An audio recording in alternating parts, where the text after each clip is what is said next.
Olá, seja bem-vindo a mais um programa Educação em Pauta.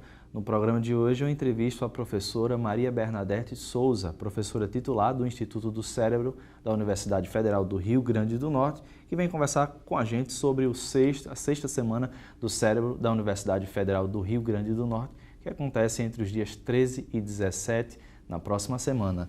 Olá, professora, seja bem-vinda ao programa Educação em Pauta. É bom tê-la aqui para conversar um pouco sobre esse evento que está aí movimentando a universidade. Exatamente. Eu acho que é uma janela que o Instituto abre, né, em relação à comunidade como um todo. Nós ficamos muito fechados nos nossos laboratórios. Isso é uma iniciativa global para que os neurocientistas divulguem o que estão fazendo. E aqui localmente, em termos do Brasil, nós somos afiliados da Sociedade Brasileira de Neurociências e Comportamento, a SBNEC, e vamos divulgar uma série de pesquisas desenvolvidas no nosso país sobre, mas particularmente a nossa, né, sobre na área de neurociências. Professora, palestras, eventos, oficinas, mas a primeira pergunta, esse evento é o sexto, né? Uhum. Como é que ele vem acontecendo anualmente? Como é que ele foi programado para esse ano? É uma iniciativa anual. Nós temos outros eventos do Instituto dentro da Cientec da universidade, mas esse se caracteriza por ser uma iniciativa realmente isolada do Instituto dentro da instituição, né, como ente institucional da UFRN. Ele vem sempre sendo desenvolvido aqui na capital. Nós fazemos sempre esse modelo de oficinas, porque para você alcançar o público, você tem que, de uma certa forma, né, traduzir algumas linguagens mais complexas da ciência, de forma a alcançar esse público. E existe essa dificuldade, né? O professor que vai divulgar através dos meios de comunicação, por exemplo, e os meios de comunicação que tenta traduzir demais. A senhora sente que acontece isso também, às vezes? Isso, com certeza. Nós temos lá procedimentos extremamente complexos, né, voltados para a biologia molecular, biologia celular.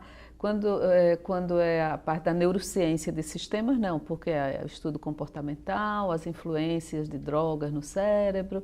Então, isso se torna, tem um link, assim, uma ligação mais rápida, né, com a população em geral. Agora, obviamente, essas outras técnicas, que são modelos, que a gente utiliza, alguns modelos animais, para alcançar desvendar alguns mecanismos importantes para funcionamento no nível microscópico, né, mais específico do cérebro, aí realmente é complexo essa Complica um pouquinho, né? Sim.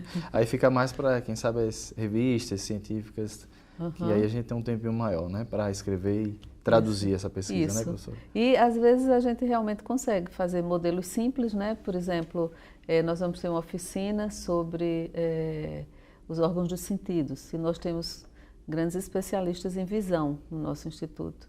Então, a gente traduz os mecanismos visuais com equipamentos simples, alguns deles desenvolvidos por alunos de graduação que frequentam o instituto, e daí você consegue falar os princípios básicos, né, em relação a eventos complexos, usando demonstrações muito simples mesmo. Professora, como é que vai funcionar, né? A gente tem uma abertura, vai de quando a quando esse evento que acontece na próxima semana? Na verdade, ele já tem uma equipe, né? Uma coordenação por técnicos, professores e alunos de pós-graduação que nos ajudam muito nessa composição da programação. Ela já está deflagrada, já tem os pôsteres, já está todo mundo acertado, né? Hoje com a rede interna do Instituto é muito simples alcançar todos os alunos, professores, para fazer os agendamentos das atividades.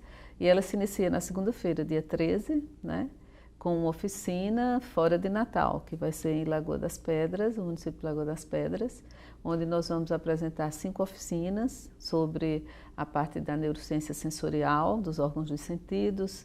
Tem também sobre problemas de linguagem, dislexias, de você ou lê e não sabe o que está lendo, ou você fala de maneira, né, que não está corretamente colocada a parte da linguagem.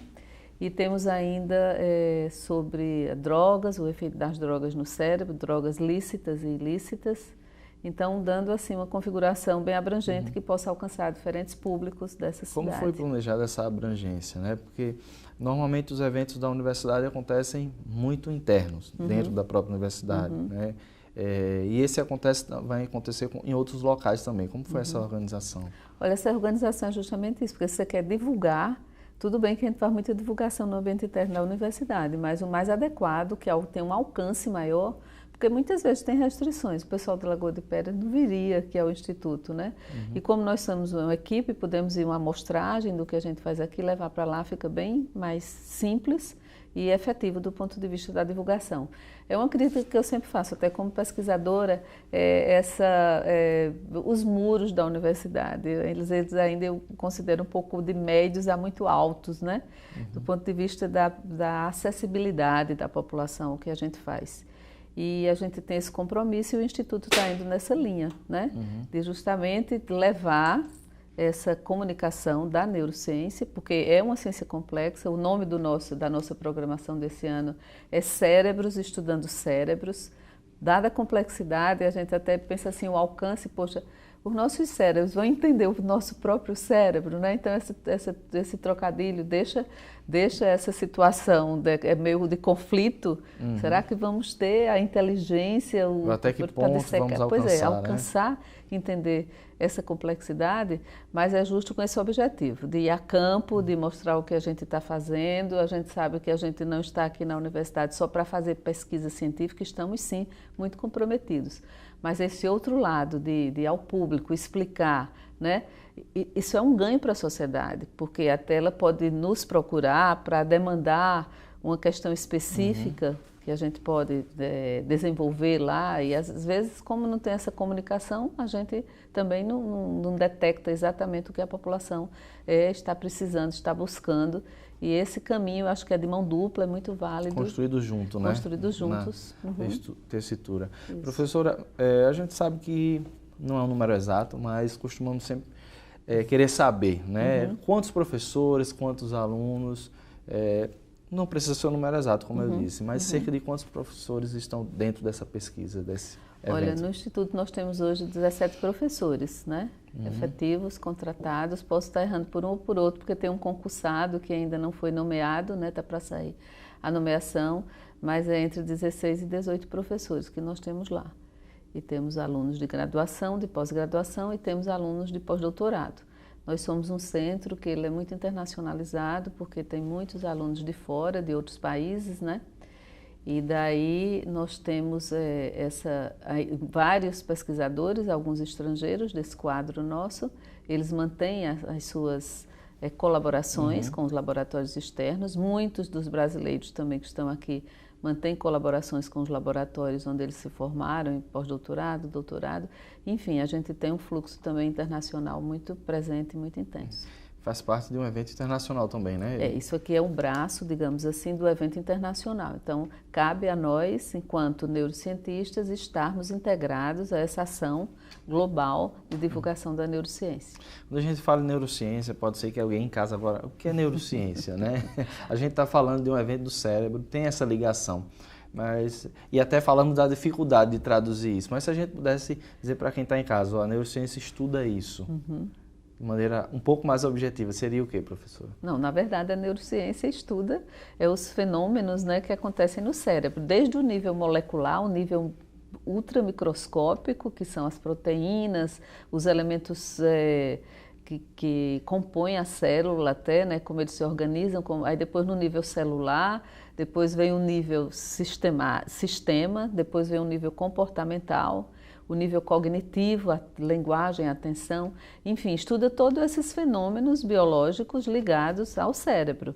Agora você vê, eu até comentava ontem numa aula na pós-graduação do Instituto, hoje você vê também esse rótulo de neurociências ligado a muitas outras áreas, né?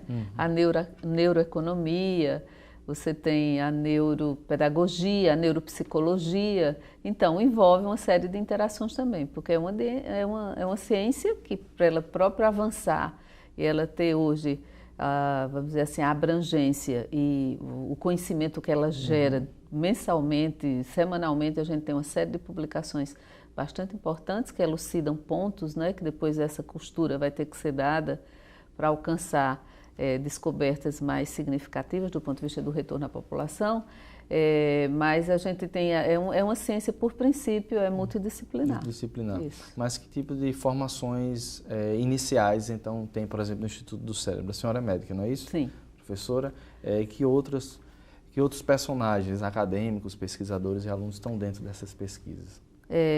Você fala em termos de temáticas? Isso. As temáticas, nós temos muitas pesquisas com modelos animais, né?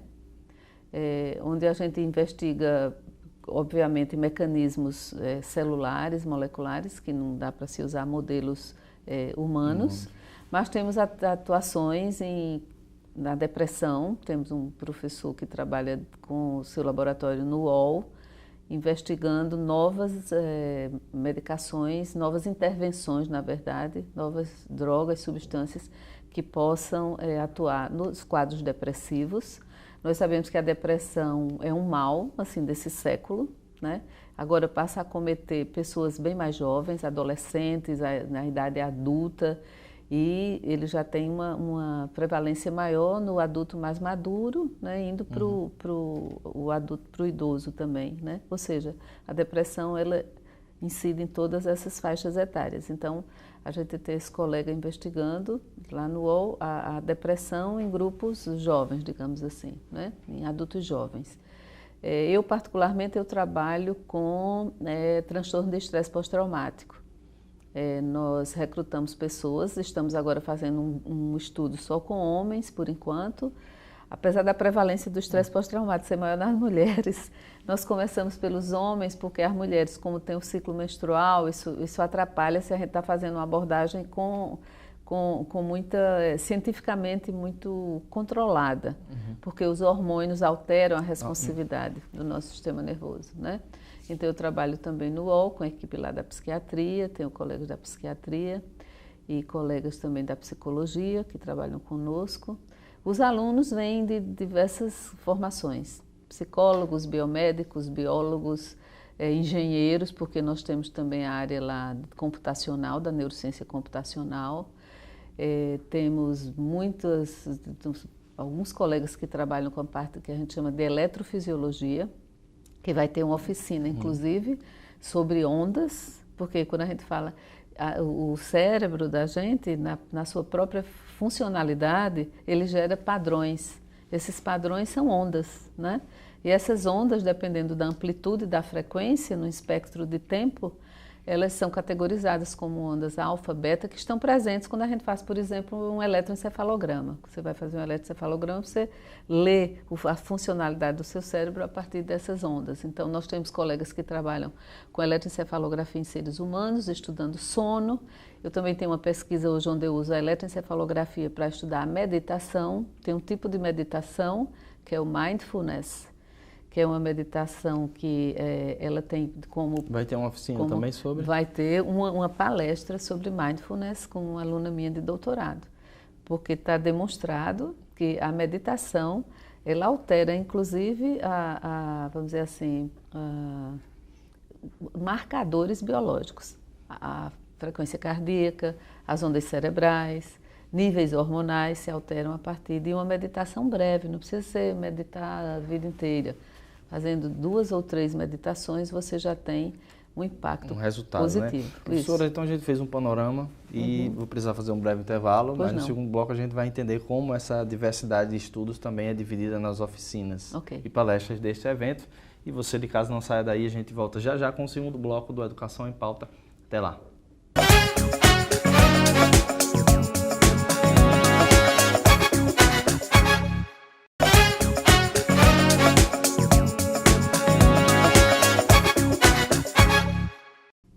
Voltamos com o segundo bloco do programa Educação em Pauta e eu continuo a conversar com a professora titular do Instituto do Cérebro, Maria Bernadette Souza.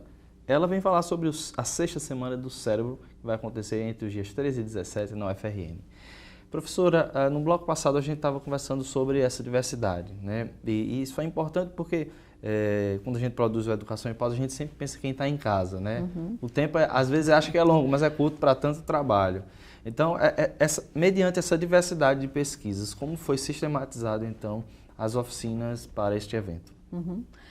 Como o tema é cérebro, né, entendendo o cérebro, estudando o cérebro, a gente pensou mostrar um pouco da anatomia do cérebro. A primeira coisa, né, mostrar que ele tem várias partes. Essa estrutura ela se organiza em núcleos, que são, a gente tem áreas elaboram determinados padrões, né, comportamentais, fisiológicos, e daí como isso se articula. Então tem uma oficina sobre a neuroanatomia. A outra que eu comentei anteriormente, que é sobre os sentidos, né? Como é que o cérebro interpreta o ambiente externo e cria imagens internas, traços de memória, e a gente passa a lidar com essas informações de maneira tão simples, mas a complexidade para a geração, né? De um mundo externo que você internaliza e seu raciocínio é todo feito dentro, né? Tem a ver com os afetos, parâmetros. E ainda mais, uma sensação que você identifica fora, ela tem um valor afetivo. Ela pode ser neutra, obviamente, mas ela tem um valor afetivo positivo, negativo, isso a partir da aprendizagem, da experiência, da exposição a essa informação, você vai criando também padrões comportamentais, ou de se aproximar, de se afastar, enfim. Então, essas sobre sentidos, tem uma sobre drogas, né? E como as drogas lícitas e ilícitas, a gente comentou há pouco, interferem no funcionamento. Inclusive, a gente fez uma vez uma entrevista com o professor Siddhartha exatamente sobre esse tema. Isso. É ele que vai fazer essa oficina? Não, quem vai fazer essa oficina são alunos, São alunos do pós-doutorado da nossa universidade. Tem ainda Entendendo a Dislexia, que seriam, né, a dificuldade de leitura, escrita, que isso abrange, eu acho, qualquer tipo de população, porque sempre tem alguma criança, né, algum adolescente. E às vezes até os pais têm dificuldade, né, de saber por que aquele filho não está rendendo tanto na escola e acha que é preguiça, né? E às vezes é um problema que você faz um diagnóstico simples, né, com uma pedagoga, com um psicólogo, com um médico, enfim, com uma fonoaudióloga. A outra oficina é As Ondas que Habitam Nosso Corpo, que seria justamente demonstrar que o nosso cérebro funciona através de ondas, né? Ondas elétricas. Temos ainda, quando a gente tem uma programação que está dividida entre Lagoa de Pedras, lá fora, e na outro município, e aqui em Natal, nós vamos ter no Senac, Ponta Negra, vamos ter numa biblioteca lá em frente ao Hospital dos Pescadores, nas Rocas. Vamos ter também no Metrópole Digital, que vai ser uma mesa redonda, no auditório da biblioteca, que vão ser as palestras noturnas. Não sei se eu estou esquecendo alguma coisa, mas, bom, acho que não. É bom fazer o convite para quem está em casa, se quiser acompanhar, né? Isso. Ainda dá tempo. Você visitar o www.neuro.frn.br, né? O site do Instituto. Isso.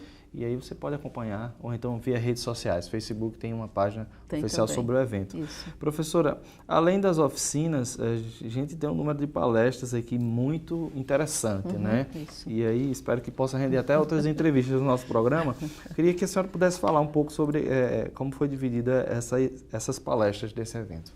Essas palestras foram feitas muito por demanda espontânea, né? Se lançou, olha, a nossa semana, a sexta semana, e as pessoas fizeram as candidaturas, alunos de pós-graduação do nosso programa, também tem alunos do programa da psicobiologia e professores. Então cada um de nós, professores pelo menos, e os alunos estão muito falando da sua temática de pesquisa no Instituto, né? Temos o professor Rodrigo, que trabalha com modelos para autismo, tem o professor Draulio, que trabalha com modelos para depressão, tem os alunos de pós-doutorado e de doutorado, então vão apresentar dados das pesquisas deles, né? Eu particularmente trabalho com diferenças entre sexos, vou apresentar uma sobre neurobiologia dessa diferenciação, que hoje é uma questão central, né, de interesse público, que a gente vê muito a prevalência de algumas doenças em determinados sexos. Por que isso ocorre? Quais são os eventos biológicos que justificam essa prevalência, né? E temos ainda outras aqui, né? Temos a do Daniel Almeida, que são títulos interessantes, né? Domando elefantes políticos, o que os estudos do cérebro e do comportamento nos dizem sobre a defesa de posições políticas, né? Isso é interessante porque acho que cria um ponto de conectividade com a população muito grande, porque o nosso cérebro ele tem, né, diferentes mecanismos para você, de argumentação, de discussão, e isso também acho que chama um pouco a atenção. Tem um tema interessante aqui, quando a neuro nega a ciência, do Marcos Costa, é aluno, professor? Não, Marcos é um professor também, brilhante, nosso lá do Instituto, trabalha com a parte celular, molecular, né? Trabalha com desenvolvimento e trabalha também com recuperação de função. Durante o desenvolvimento, essas células elas migram para determinadas áreas cerebrais, eles estudam a parte de desenvolvimento. Temos também uma palestra importante sobre o Zika vírus, com um professor nosso que está para ser nomeado, que ele faz parte do comitê brasileiro que está estudando o Zika, né, que é uma questão complementar. Essa palestra vai ser justamente na Biblioteca Vigílio Urbano de Araújo, né, em frente ao Hospital dos Pescadores, nas Rocas. Deixa eu ver mais o que é que nós temos aqui. São muitas, né? São muitas. Sim, temos também uma oficina sobre dor, né? Principalmente para pessoas que têm síndromes dolorosas crônicas, isso é comum. Na prática clínica você vê. Então, está ligado também a outras doenças, né? Com fibromialgia, depressão. Pacientes de depressão geralmente se queixam de dor. Professor, vamos à sua palestra, Neurobiologia da Diferenciação Celular, né? Sexual, perdão.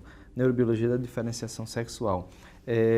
Como é que ela está planejada? O que a gente vai ouvir lá sobre isso? Bom, eu acho que, como eu comentava há pouco, esse é um tema assim, bastante atual, porque hoje a gente vê uma discussão, né, social muito grande desse contínuo e dessa polarização entre homem e mulher.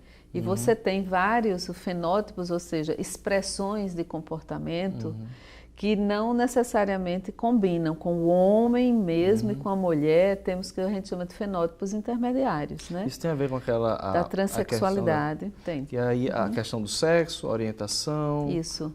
O que é sexo, o que é gênero. Porque muitas vezes, assim, na biologia, sexo é o construto biológico, é o seu cromossomo. A gente tem os cromossomos sexuais que dão a identidade cromossômica.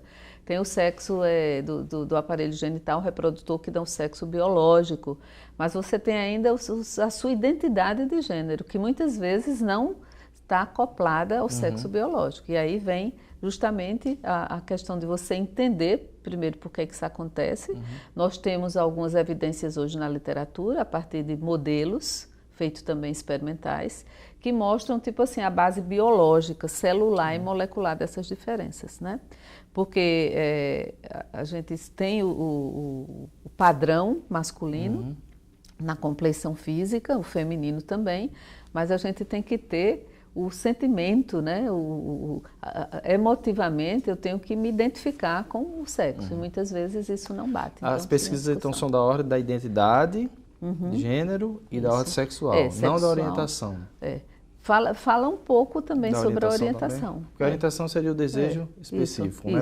Isso, exatamente. Do ponto de vista sexual, então, existe alguma doença mais específica para o cérebro masculino e uma mais identificada no cérebro feminino? Sim, existe a maior prevalência, né? Porque quando a gente pensa assim, justamente na diferenciação sexual, a gente pensa muito nos órgãos sexuais, mas não. Nós temos várias diferenças no pulmão, no rim, no intestino, ou seja, a funcionalidade de macho e fêmea não são diferenças que tragam, vamos dizer assim, demandas de medicamentos diferentes, algumas vezes sim, de medicamento de uso central em doenças neurológicas, em doenças neuropsiquiátricas, as doses precisam ser algumas vezes ponderadas, diminuídas, já houve mudança de protocolo pelo FDC americano, pelo FDA americano, onde a medicação, quando era tomada pela mulher, tem um impacto muito grande. Ela não metabolizava logo, aí teve que diminuir a dose na mulher do mesmo medicamento administrado para o homem. Então, você tem essas mudanças. E você tem a prevalência de doenças. Por exemplo, a gente tem um sistema de enfrentamento que nós temos no dia a dia, é o que a gente chama o sistema de resposta ao estresse. E homens e mulheres respondem de maneira diferente ao mesmo estímulo estressor, né? Então, nesse caso, a repercussão de uma situação estressante pode redundar numa doença neuropsicológica, como é o caso do transtorno do estresse pós-traumático. Então, uma mulher esse é mais fácil de encontrar, a prevalência é maior nas mulheres. Nas mulheres. Elas, geralmente, depois de um impacto desse, de uma situação de risco, de morte iminente, na verdade. O transtorno é esse, é morte iminente. Ou a sua própria ou a que você vê, ou de um parente, ou até às vezes de um desconhecido, você pode gerar um transtorno de estresse a partir de uma situação limite de risco de vida. E as mulheres realmente internalizam isso e desenvolvem mais o transtorno do estresse. E aí você tem as abordagens, né, para tratar dessas afecções. A depressão também, ela é muito mais, é de 7 para 3. Então, de 7 para mulheres e 3 homens. Para cada 10 você tem. Né, eu sei que são pesquisas hipercomplexas, né? Mas tem alguma tese específica para esse caso, por exemplo? Por que as mulheres, a maioria das doenças são encontradas nas mulheres? Seria isso ou essa matemática não é assim tão exata? Não, em relação à depressão em particular, a gente tem os sistemas do nosso cérebro que funcionam com substâncias químicas e no caso da depressão é o sistema chamado, assim, codificado como sistema serotoninérgico. E as mulheres, de fato, né, elas têm menor produção de serotonina em algumas fases da vida e aí se tornam susceptíveis. Ou às vezes os mecanismos de metabolização dos neurotransmissores, eles estão deficitários e isso aí tem aí vulnerabiliza mais a mulher, porque é justamente a queda do sistema serotoninérgico que faz aflorar a depressão. E aí você vai usar drogas para aumentar o nível dessas substâncias.